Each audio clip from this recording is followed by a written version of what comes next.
Hello everyone, welcome to my channel. Here we explore how physiology operates in various clinical scenarios.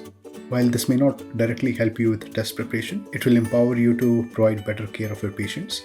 My aim is to deepen your understanding of the pathophysiological processes affecting your patient's clinical condition so that you can make up your own decisions. Today we'll talk about an important question. Does albumin improves the diuretic response of loop diuretics? Let's take a common scenario. When you are diuresing a heart failure patient, and the question is, would albumin given with Lasix improve your ability to diurese this patient? One of the reasons that you will hear is albumin will pull the fluids intravascularly, while the Lasix will diurese that pulled fluid out. Unfortunately, it doesn't really work that way, so we'll discuss this topic in a lot of details. For those not in America, Lasix is the name given to the drug furosemide, which is one of the loop diuretics. So let's look at the merit of the arguments first. We know that most of the loop diuretics are bound to the albumin, therefore they cannot be transported across the glomeruli and have to be secreted in the proximal convoluted tubule so that they can reach their site of action. They use organic anion transporter 1 and 2 and multi-drug resistance protein 4 for them to be transported across this epithelial membrane into the lumen. And once in the lumen, they can reach their site of action in the ascending loop of Henle. And this will result in blockage of these channels, resulting in sodium loss, and water is going to follow through, and it will result in diuretic response and a natriuretic response. So it makes sense that hypoalbuminemia will result in reduced action of loop diuretic, and its correction may improve delivery of loop diuretics, therefore increasing their diuretic response. Next is the increased volume of distribution. We know that most of the loop diuretics are bound to the albumin, so their volume of distribution is mostly in the aqueous phase of ACF and plasma. However, if you have a lower amount of proteins, there is more unbound portion of furosemide, which will have a much larger volume of distribution, thereby decreasing its concentration in the plasma. One of the counter argument to this would be to ask the question, how much albumin level do you really need for efficient transport of loop diuretics? Say for example, it's only 1.5 gram per dl for it to work perfectly. So any higher levels than that will not affect its function. One of the papers in this regard was published by Inoue et al. Back in 1987, and they found that in analbuminic rats, they had 10-fold higher volume of distribution of furosemide than normal animals. Therefore, these animals had insufficient concentration of diuretic reaching the urine. Therefore, their diuresis was very low. But when you gave them albumin along with furosemide, the volume of distribution diminished, therefore trapping the furosemide in plasma and delivering it to the urine, and the diuresis was restored. And they studied this in 4 patients with severe hypoalbuminemia and found that Lasix plus albumin had much better response than Lasix alone. The third argument that people give is that albumin is the main determinant of plasma oncotic pressure and is therefore able to pull fluid into the intravascular compartment. And we looked into this in quite a lot of detail in our previous lecture, Albumin versus Saline. Please feel free to review that lecture and we'll see if albumin really does pulse anything. What we learned was each gram of albumin holds on to 10 cc's of plasma. So if you give somebody, say for example, 25 gram of albumin in form of 5%, 250 cc's will be held on to by albumin and 100 cc's of that 500 cc's saline will remain intravascular, thereby giving increased intravascular volume by 350 cc's. But you can see that even with 5% albumin, about 320 cc's of fluid leaks into the interstitium. However, if you use 25% albumin, you will have intravascular volume increase by 270 cc's and no significant change will happen to the interstitial fluid compartment. The amount of pull would be coming mostly from your intracellular compartment. So if you really have to make a case of pulling fluids, you use 25% rather than 5%. One of the research questions which is still unanswered is you should be able to differentiate if albumin is able to so-called increased in urine output from the pull versus better delivery if you compared Lasix with 5% versus Lasix with 25% albumin. Now let's start looking at the problem with the arguments. Even with the 25% albumin, your intravascular volume increase is only by 270 cc's, and we know that the plasma volume is around 3 liters. So that amount seems a little bit too low to cause any significant improvement in diuresis. Moreover, most of the fluid that comes into the intravascular compartment comes from the intracellular portion, and very less comes from the interstitial compartment. Next is the problem of diuretic resistance. In the previous lecture, we learned that diuretic resistance happens with multiple reasons, mostly your stimulation of renin-angiotensin system and chronic nephron remodeling. So the low urine output from diuretic resistance cannot be reversed by albumin. If you remember, as your patient gets more resistant, the problems are the other channels upregulation like sodium chloride, ENaC, and some other channels in the proximal convoluted tubules, and not your sodium potassium 2 chloride channel, which are the site of action of your loop diuretics. From the previous lecture regarding modified Starling law, we understood that the capillary fluid filtration rate will equilibrate within few minutes regardless of increase in oncotic pressure by albumin. Nobody has ever observed any fluid returning into the capillaries from the interstitium, and you can review that paper again if you have not done so. In short, they did a very interesting experiment by dropping the capillary pressure below the oncotic pressure, and you would expect their flow of fluid going from filtration towards the absorption because of difference in the pressure gradients. However, this was seen very transiently, and within few minutes, pressures re-equilibrated and fluid starts flowing back out of the capillaries again. So a clinical question is, does use of albumin with diuretics improve diuretic or natriuretic response?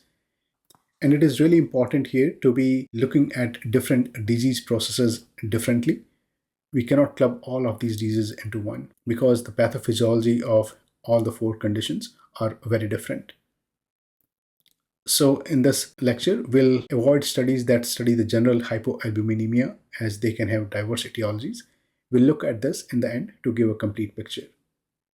One of the things to note before we start is that efficacy of a diuretic is judged by its natriuretic response and not by its diuretic response. We know that urine volume is governed by the actions in the collecting duct and not by the actions in the loop of Henle. So when you look at study, make sure that you look at natriuretic response apart from the urine volume in these studies. Remember that loop diuretics block the sodium potassium 2 chloride channels, and you lose salt and water follows it in the urine and not the other way around. So let's look at the first question. Is Lasix plus albumin better than Lasix alone for increasing diuresis in patients with congestive heart failure? There are no randomized control trial on this topic in heart failure literature. There are a few review articles, but they present the data on nephrotic syndrome and cirrhosis and extrapolate it to heart failure patients. For example, in this review article of co-administration of albumin and furosemide in acute heart failure with diuretic resistance, none of the studies listed are heart failure patients. There are few studies which study albumin infusion in patients with heart failure, though none of them report the urine output. This study by Wang et al. Looked at 1400 consecutive patients with heart failure and found that albumin is not associated with improved composite endpoint of intubation, renal replacement therapy, or death. One of the things to note when you are following an observational study is a lot of time the Kaplan-Meier curves are unadjusted, so interpret that p-value with caution. In another study of about 3,000 patients, Lee et al. Found that albumin infusion in fact increases in-hospital mortality and ICU length of hospital stay. Even in the congestive heart failure guidelines back in 2022, there is no mention of albumin in improving the diuretic response. So at this point, it's not certain whether albumin plus Lasix gives better diuretic response than Lasix alone in congestive heart failure. This area needs to be studied further. So let's look at the next question. What about using Lasix plus albumin versus Lasix to increase diuresis in CKD patient?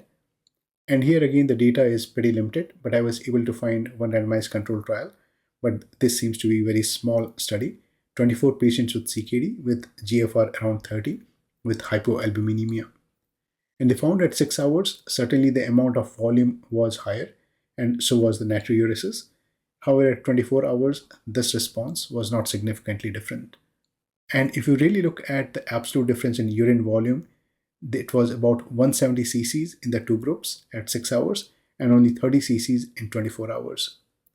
And the absolute difference in natriuretic response was 16 milliequivalents at 6 hours and around 8 milliequivalents at 24 hours. Other thing to remember is most of the studies will talk about in milliequivalents, while we sometimes think in grams. So 16 milliequivalents is approximately 0.9 grams. So basically, if you're giving albumin, you're possibly losing 1 gram extra through your natriuresis at 6 hours. So albumin may work in CKD, however, literature is very limited. And when you look at the studies, don't just look at the p-value. See how much difference it really made and if that is clinically meaningful for a patient. So for example, in the previous study, if you believe that 160 cc's of extra urine output at 6 hours is clinically important to your patient and it's going to make his symptoms better, certainly use it. But clinically, it seems implausible that that's going to be of any benefit. You'll certainly find a lot of case reports in the literature and small studies, and there may be a possibility that there is a subset of patients with profound hypoalbuminemia and advanced renal failure who may benefit from the administration of Lasix and albumin. However, understand that these studies have significant publication bias. To understand publication bias, try using Lasix and albumin in a patient where it did not work and write a case report and see if that would get accepted anywhere. On the other hand, try using Lasix and albumin where it caused a lot of diuresis and send that as a case report, and you will see that its acceptance rate will be much higher. Let's ask the next question. What about Lasix plus albumin versus Lasix in patient with nephrotic syndrome? Nephrotic syndrome is a very interesting disorder because here the albumin is filtered into the glomeruli, and one of the thought is the albumin that is filtered in the glomeruli is going to attach to the Lasix that was secreted in the proximal convoluted tubule, therefore decreasing the availability to the ascending loop of Henle, where your sodium-potassium 2-chloride channels are. Even in nephrotic syndrome, there are very limited studies, and many of them are small. In this small study with 9 patients, they found that co-administration of albumin with furosemide increased both natriuretic and diuretic response. In another study consisting of 30 patients, albumin plus furosemide had higher urine output compared to furosemide alone. However, the 24 hours urinary sodium levels were not any significantly different. In this Cochrane meta-analysis of role of human albumin infusion in treating edema in patients with nephrotic syndrome, they were only able to find one small randomized control trial. To be fair, they were looking at mortality outcomes and not urine output, so you have to be a little careful when you are reading meta-analysis. This newer meta-analysis looked at urine output and found that urine excretion was greater after treatment with Lasix plus albumin compared to Lasix alone, with standard mean difference of 0.85. However, the sodium excretion were similar in both groups. The author concluded that the current evidence is not sufficient to make definitive conclusions about the role of albumin in treating nephrotic edema, and high-quality randomized control trials are needed to answer this question. You'll always find small studies, but please be aware of this. Always question their findings as they're fraughted with publication bias. So at this time, we are pretty much unsure if Lasix plus albumin improves diuretic response in nephrotic syndrome patients. So let's look at the next question of using albumin with Lasix in cirrhotic to improve diuretic response. This has more studies, but very few of them address urine output directly. Most of them take decrease in weight or improvement in ascites as endpoints. This randomized crossover study by Chalsani et al. In 13 patients did not find any relation between urine sodium excretion rate and diuretic response rate with addition of albumin. This is the largest randomized control trial on this topic, studied by Gentilini et al. They defined responders as those who reduced their body weight by more than 2.5 kilos and or with resolution of ascites. They had 63 patients in each arm, and they found that albumin plus Lasix responded much better than those with Lasix alone. They went a step further and gave these patients albumin for next 3 years, and they found that the rate of ascites formation was much lower in those who got albumin plus diuretics as compared to diuretics alone. In a well-done study, Blater et al. Did not find any difference in rate of Lasix or salt excretion in the urine with the use of albumin. They found that administration of albumin did not alter the pharmacokinetics of Lasix as observed before. In another large study of 71 patients, there was no correlation found between increase in serum albumin and decrease in body weight.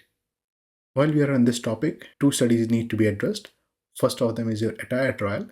This didn't look at the urine output. However, they found that in decompensated cirrhotics, giving 20% albumin solution to push their albumin more than 3 did not result in any improvement in their composite outcome consisting of renal function or death.